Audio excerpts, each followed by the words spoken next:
ክርስቶስ ተንሥአ እሙታን በአብይ ኃይል ወስልጣን አሰሮ ለሰይጣን ከአሰሮ ለአዳም ሰላም እምይእዜሰ ኮነ ፍስሐ ወሰላም።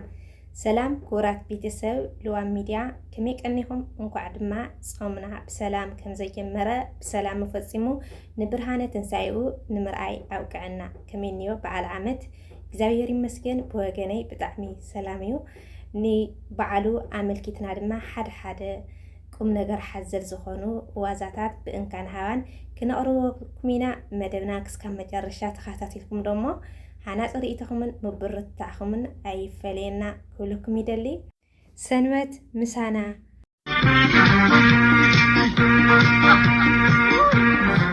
እንካን ሃባ ኣብ ዓዲ ንሃሉ ኣብ ስደት ሰብክን ነፅዩ ናይ ሎሚ ትምኒት ኣተሓሳስባና ሓይሊ እንተገይሩ መሰናኽላት ኩሉ ክንቀል ይካውስሩ።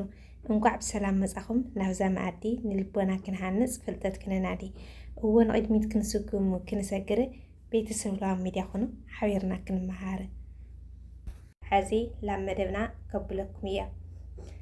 ርግዓት ካብ ዓዲ። እሺ እንታይ በለት ርግዓት? ኣብዚ ህዝብና ኣብ ዓብይ ጾም ዝተዓዘብዎ ነገር እንተሃለወ ናይ መንፈስ ርግዓትን ፈርሓ እግዚአብሔርን እዩ። ብፍላይ ኣብ ሰሙነ ሕማማት ክኸውን ከሎ ኩሉ ንኣምላኹ ተንበርኪኹ እንትለምንን እንትበክን እንትጽልን እንትሰግድን ምስ ረአኽዎ ሓደ ክፉእ ነገር እኳ ክርኢ ከለሲ ኣታይ ተሰሓሕትና ሕማማት ምድሪ ጾም ምድሪ እናበለ ምስ ተገንዘብኩ ኩሉ ግዜ ሕማማት ተዝኸውን እንታይ ነይርዎ? ዓለምኮ ገነት ምኾነት ኢለ እየሞ እንዳንካን ሃባን እንታይ ትብልዎ ነገር ኣሎ? ኣየ ርግዓተይ ዝረአናዮ ትሕትናን ሰላምን ኣብ ሰሙነ ሕማማት የብልን ፈረቓን እምበር ኩሉ ንኣምላኽ እንትሰግድ ብጸሎት ብንብዓት ብሓቂ ክፉእ ዝገብር ኣይመሃለወን ዓለም ገነት ምኾነት። ኩሉ ግዜ ሕማማት ኮይኑ ተዝቕጽል ክንብል ከለና እቲ ኣብ ጾም ዝምጽውት ኣብ ትንሣኤ ከይሰርቕ እቲ ጎይታይ ዝብል ኣብ ግዜ ጸገም ንይሁዳ ከይሕለቕ ካብ ከምዚ እዩ ዝግብአና ክንጥንቀቕ። ንኽፉእ ግብሪ ኩሉ ግዜ ጾም ምዃኑ እንተፈሊጥና ኣምላኽ እውን ኣይገድፈናን ምስቶም ዝተኾነኑ። ትንሣኤ ማለት ካብ ኮነ ምውናን ሓቀኛ ልቦና ስለዚ ሰላምን ፍቕርን ክነግስ ንተንስእ ኩለና ንብዓት ሰብ እናሓበስና ብቕንዕና ንተሓጋገዝ ንመላለስ ካብቲ ዝነበርናዮ ጸልማት ሓድሽ ህይወት ንልበስ። በርሀ ካብ ስደት። እንታይ በለ በርሀ?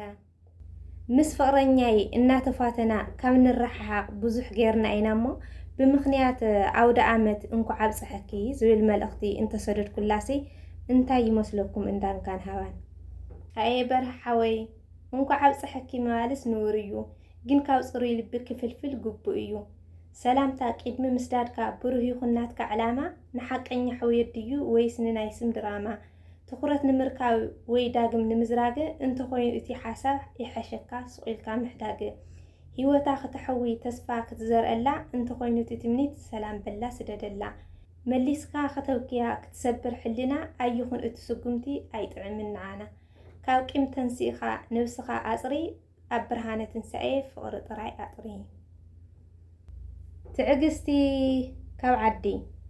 እንታይ በለት ትዕግስቲ?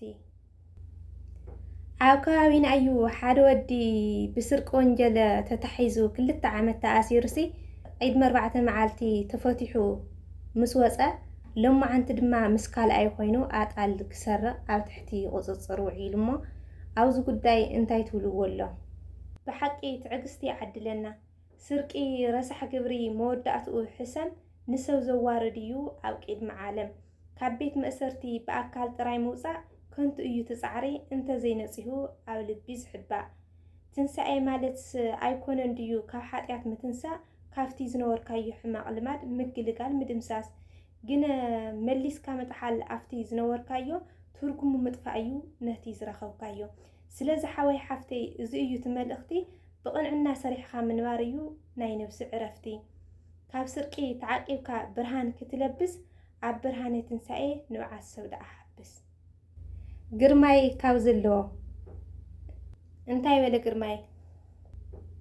በዓል ሓዳር እየ ሰበይተይ ከም ጎረቤትና ከምዚ ንግዛእ ከምዚ ንሕረደ ካብ መነ ንኢስና እናበለት أبزي عقمنا تلقحنا كم سنة كنوعلينا جندما نمتك آيدك سنيمو نحانت معالتي فسس تفاسس ناي بيزح جيزي انكي يخون اللن أو حدارنا فعفحي فتر لن مو أو زو قدايزي انتاي تولو ولا قرماي كم غزا خانور عيتخون كم غروت سلامي يزولس أو وشتخاز سرات زي عقم خحيسكا عبدا خمت حال بزلك أمسكينكا يبارخ تبعال قويتانا دوم أفسيسو بيزا سلازخونا زي حردنا إلكا أي يسمعهم كل جيزة سلازي قلنا طعم قويت أراي تداليو بعال خم مخوارة فسست فاسست وهيلو زي عقمخا خم مقوارة وانو لب مصرائيو بفقري متأسسار كاو حاتيات تسيخا بقنعنا منوار كدان حدش يولين إلكا عيتجانا وشتخا انت صريو إيو اتي زورقرق إذا إيو تترقم نحق أنيا فاسيكا سلام كتركب هنصة غزخا تمنيت كاوزلاتو انتاي بل التمنيت نقنيات بعال برهانة تنسائي أو عدن سدة زولو هزونا اتولو حاسا ويك عمل اختي انتهاليو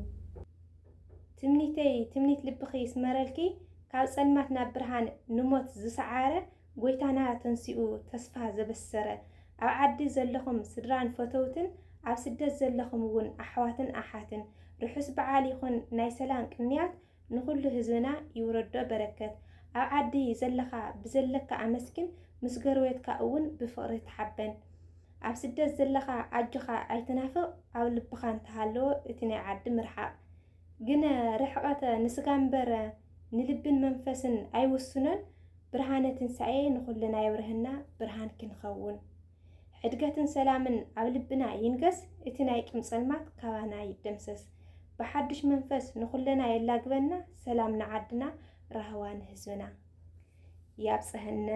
يابصهكمو أنا كما يوم بحقي بتعمل تسجيل مدى كم زنارن كم زفوتوهم يأمنية بإن كان حوانك نصرح لكم زدلهم وحساب دماء أو كومنت أو مطلنا بخالي تحسوا كسكاون الرخوجن يابصهكم ويابصهنا عاما كمهم كم لومي نعمتاون يعورنا فتاري بسلام كم زوعله بسلام كم زصحنا نعمت سواتون يولنا كم زين عامتا يعورنا ويتا يعني اللي